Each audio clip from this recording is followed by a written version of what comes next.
también el día que parte alguien de la familia o de quien sea, todos los de la comunidad se acercan a colaborar porque se hace una comida. Antiguamente era el don, que era un suri que se llevaba para asarlo, para carnearlo y compartir. Hoy en día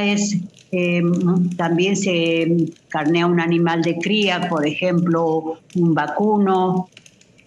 o una oveja, y se comparte el alimento con todos los que están presentes. Y se cantan nuestras alabanzas en quichua, las vidalas son las nuestras, las canciones de un dejo lastimero, en donde se narran las historias del que partió, el compartir con toda la familia, y hoy en los cementerios es como una reunión familiar, porque ahí se encuentran parientes que han venido de Buenos Aires, de otros lados de donde están, se comparte y se reencuentran. Es también un modo de vivir nuestra vida, de juntarnos, de volver a ser lo que éramos, una sociedad y una comunidad en donde todos éramos o parientes o muy allegados.